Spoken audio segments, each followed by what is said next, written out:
Hello everyone, कैसे हैं आप सब। तो आज हम डिस्कस करेंगे structure and function of DNA. ठीक है कि स्ट्रक्चर क्या होता है हमारे पास डीएनए का और उसके फंक्शन के बारे में।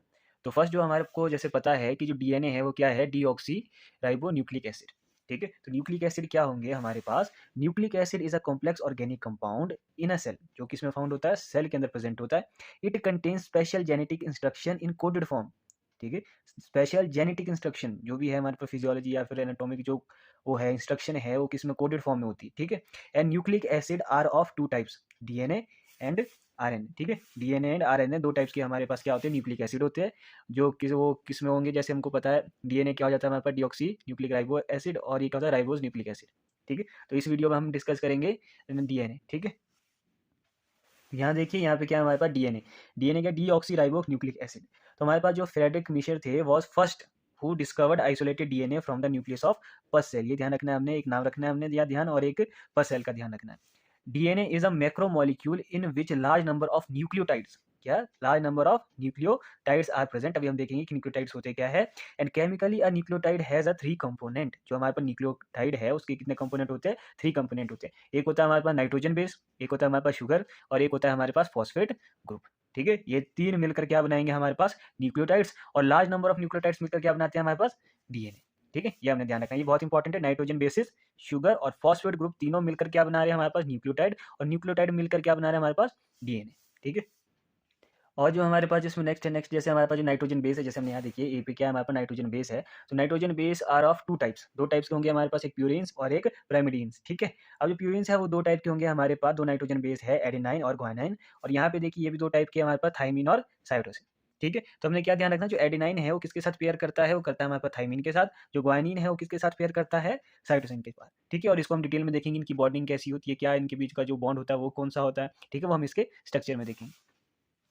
तो नेक्स्ट देखिए, नेक्स्ट क्या है हमारे पास, thus there are four kind of nucleotides present in DNA. ठीक है, फोर टाइप्स ऑफ न्यूक्लियोटाइड्स हमने देख लिया, एडेनाइन, थाइमिन, ग्वानिन और साइटोसिन जो थे। उसके बाद क्या बोलेंगे, Watson and Crick gives the structure model of DNA. तो ये हमने ध्यान रखना है, बहुत ही फेमस मॉडल है हमारे पास, वाटसन एंड क्रिक ने जो मॉडल दिया था डीएनए का। ठीक है, तो ये जो DNA molecule is consist of two polynucleotide strands forming a double helix. जो इसके पास क्या है, पॉलीन्यूक्लियोटाइड का मतलब क्या, बहुत सारे न्यूक्लियोटाइड। ठीक है, आपस में मिलकर क्या बना रहे, एक स्ट्रैंड बना रहे हैं, और forming a double helix, double helix की तरह। ठीक है, each strand has a backbone of sugar and phosphate. ये ध्यान रखना, बैकबोन किसकी है हमारे पास, शुगर एंड फॉस्फेट की। ठीक है, और इसका जैसे हम कह भी सकते हैं कि स्टेयर केस की तरह, जो हमारे जो स्टेयर्स है उसकी तरह हमारे पास इसका स्ट्रक्चर होता है। ठीक है, वो हम ध्यान रख सकते हैं इसका। यहाँ देखिए, ये हमारे पास डीएनए का स्ट्रक्चर है, डबल हेलिक्स स्ट्रक्चर है हमारे पास। और इसमें दो स्ट्रैंड्स दिए हुए हैं, यहाँ पे देखिए आप, यहाँ पे दो जो है स्ट्रैंड्स दिए हुए हैं। और जो स्ट्रैंड किसके बने, इसको क्या कहेंगे हम, बैकबोन कहेंगे। ठीक है, ये जो दिख रही है हमारे पास, ये बैकबोन होगी, किससे मिलकर बनी होती है हमारे पास, शुगर एंड जो हमारे पास फॉस्फेट ग्रुप है। और ये जो बीच में जो लगे हैं, ये जो देख रहे हैं, साइटोसिन, ग्वानिन, एडेनाइन और थाइमिन, ये क्या है हमारे पास, नाइट्रोजन बेसिस है। ठीक है, और ये क्या बना रहे हैं, स्टेयर केस की तरह स्ट्रक्चर देख रहे हैं। ठीक है, स्ट्रक्चर को अच्छे से देख लीजिए आप, फिर नेक्स्ट इसमें करते हैं हम। तो नेक्स्ट हमने क्या देखना था कि इसमें क्या क्या बॉन्डिंग हो रही है, क्या किस चीज़ से बनी हुई है। जैसे हम यहाँ पे देखते हैं, जो हमारे पास ये है, ये वाला दिख रहा है आपको, स्ट्रैंड है। स्ट्रैंड को क्या बोल रहे हैं हम, बैकबोन। ठीक है, जो स्ट्रैंड की क्या बोल रहे हैं हम, इसको इसको बोल रहे हैं हम बैकबोन। ठीक है, और ये किससे मिलकर बनी हुई है, ये आपके पास शुगर एंड फॉस्फेट से मिलकर बनी हुई है। किससे मिलकर बनी हुई है आपके पास, ये शुगर एंड फॉस्फेट ग्रुप से। ठीक है, फॉस्फेट ग्रुप वही आया जो आपने पढ़ा भी होगा, PO4 3 नेगेटिव। ठीक है, वही फॉस्फेट ग्रुप है इसका। और आपने देखना, बॉस फॉस्फेट ग्रुप किससे, वो जो हमारे बैकबोन है वो किससे मिलकर बनी हुई है, शुगर एंड फॉस्फेट से। और अगर हम बात करें, जैसे ये बीच में है हमारे पास, ठीक है, हमारे पास और क्या आ जाएंगे, जो ये है हमारे पास नाइट्रोजन बेसिस। ठीक है, ये एडेनाइन और थाइमिन हो जाएंगे, और बीच में इनकी बॉन्डिंग हो रही है। ठीक है, अब हमने ध्यान क्या रखना है कि बॉन्डिंग कौन कौन सी हो रही है। ठीक है, जैसे अगर हम यहीं सबसे पहले यहीं से शुरू करते हैं कि जो हमारे पास शुगर एंड फॉस्फेट है, इनके बीच कौन सी बॉन्डिंग हो रही है। तो इनके बीच ध्यान रखिएगा, यहाँ पे बॉन्डिंग, जो हमारे पास बॉन्डिंग है, बॉन्डिंग किसकी हो रही है, यहाँ पे बॉन्डिंग का जो नाम है वो क्या होगा, फॉस्फो। ठीक है, फॉस्फो डाई ईस्टर। ठीक है, ध्यान रखिए, फॉस्फो डाई ईस्टर बॉन्ड जो होगा हमारे पास यहाँ पे लगा है।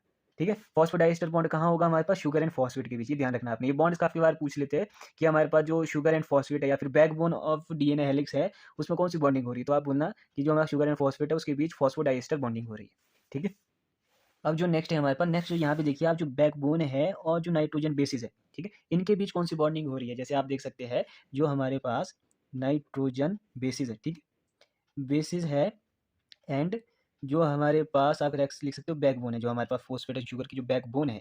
ठीक है, इनके बीच कौन सी बॉन्डिंग होगी वो हमने देखनी है। जो इनके बीच बॉन्डिंग होगी, बॉन्डिंग कौन सी हो जाएगी हमारे पास, ग्लाइको ठीक है, ग्लाइकोसिडिक बॉन्ड बनेंगे इनके बीच, ठीक है।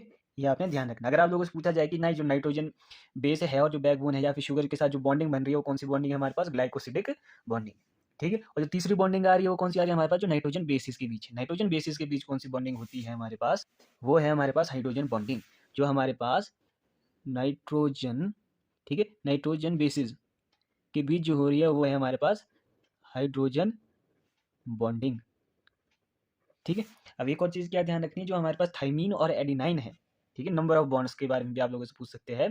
जो हमारे पास जो यहाँ पे देख सकते हैं आप, जैसे थाइमीन है, जो हमारे पास थाइमीन है और जो एडिनाइन है, आपको पता है साथ में पेयर कर रही है हमारे पास, ठीक है। थाइमीन एडिनाइन हो गया, एडिनाइन थाइमीन हो गया, तो इसमें जो बॉन्डिंग है वो कितने होंगे, 2 हाइड्रोजन बॉन्ड लगेंगे। ये आपने ध्यान रखना, कितने बॉन्ड लगेंगे, 2 हाइड्रोजन बॉन्ड। वहीं पर अगर बात करें हम ग्वानिन और साइटोसिन की, या फिर साइटोसिन ग्वानिन की, तो यहाँ पे क्या हो जाएगा, यहाँ पे लगेंगे हमारे पास ट्रिपल बॉन्ड। कितने लगेंगे, ट्रिपल हाइड्रोजन बॉन्डिंग होगी और यहाँ पे डबल हाइड्रोजन बॉन्डिंग होगी। ये आपने ध्यान रखना है, ठीक है। यहाँ पे 2 हाइड्रोजन बॉन्ड है, ठीक है, और जबकि यहाँ पे हमारे पास 3 हाइड्रोजन बॉन्डिंग है, ठीक है। यहाँ पे देखिए 3 हाइड्रोजन बॉन्ड है हमारे पास, ये हमने ध्यान रखना है, ठीक है। तो इस स्ट्रक्चर में आपने क्या क्या ध्यान रखना है, पहली बात आपने ध्यान रखनी है जो हमारे पास जो हेलिक्स स्ट्रक्चर है, ठीक है, दिया किसने, वाटसन एंड क्रिक ने। और जो ये डीएनए का है ये स्टेयर की तरह दिखता है हमारे पास जो ये स्ट्रक्चर है। और इसकी जो स्ट्रैंड्स है जिसको हम बैकबोन कह रहे हैं वो किससे मिलकर बनी होती है, शुगर एंड फॉस्फेट से मिलकर बनी होती है।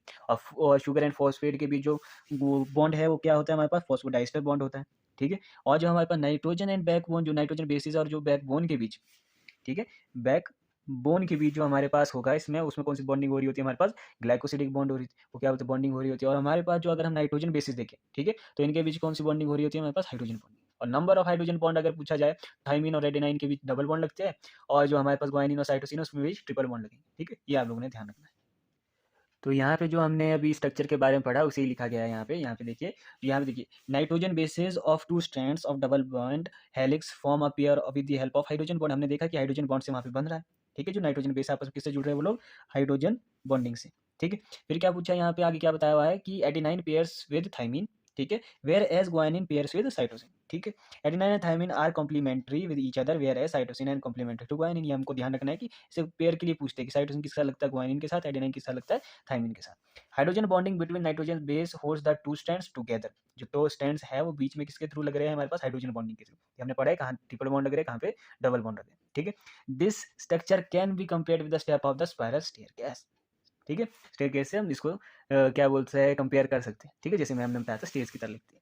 ये आपने बस स्ट्रक्चर का ध्यान रखना और ये बहुत ही इंपॉर्टेंट है जो इसका स्ट्रक्चर है। नेक्स्ट है हमारे पास फंक्शन ऑफ डीएनए। तो फंक्शन ऑफ डीएनए हमको सबको पता है, it contain genetic information in coded form, ठीक है। एंड सेकंड क्या है हमारे पास, it controls the synthesis of protein, protein synthesis में ये हेल्प करता है। और डीएनए से ही आगे आरएनए सिंथेसाइज होते हैं, ठीक है। और जो नेक्स्ट पॉइंट है हमारे पास, नेक्स्ट क्या है, DNA is mainly found in nucleus. ये हमको पता है न्यूक्लियस के अंदर होता है। जैसे हमको पता है जैसे न्यूक्लियस, क्रोमेटिन, क्रोमेटिन का क्रोमोसोम, क्रोमोसोम के पास डीएनए होता है, ठीक है। In small amount of it is also found in mitochondria. Mitochondria का अपना डीएनए होता है और साथ ही क्लोरोप्लास्ट में भी अपना डीएनए होता है, ठीक है। जो हमारे पास इसमें जो लास्ट पॉइंट है, लास्ट पॉइंट क्या है हमारे पास, जैसे यहाँ देखिए, शुगर एंड नाइट्रोजन बेस मिलकर क्या बना देते हैं हमारे पास, nucleoside. And sugar, nitrogen base and phosphate मिलकर क्या बना देते हैं हमारे पास, न्यूक्लियोटाइड। या फिर हम ऐसे भी कह सकते हैं कि जो हमारे पास ये दोनों है, ठीक है, इन दोनों को हम मिलकर कलेक्टिवली क्या बोल सकते हैं कि ये दोनों क्या हमारे पास, न्यूक्लियोसाइड प्लस फॉस्फेट ग्रुप को क्या बोल देंगे हम, न्यूक्लियोटाइड, ठीक है। कई बार ऐसे भी आ जाता है लिखने के लिए कि वो जो हमारे पास न्यूक्लियोसाइड है, अगर उसमें फॉस्फेट ग्रुप मिला दे तो क्या बन जाएगा हमारे पास, न्यूक्लियोटाइड हो जाएगा। बाकी शुगर और नाइट्रोजन बेस मिलकर क्या बनाते हैं, न्यूक्लियोसाइड। यानी कैसे बोल सकते हो आप, nucleoside plus phosphate is equal to nucleotide, ठीक है। तो डीएनए में आपने जितना भी कराया गया है वो सारा ध्यान रखिएगा, ठीक है। तो आज की वीडियो के लिए इतना ही, थैंक यू।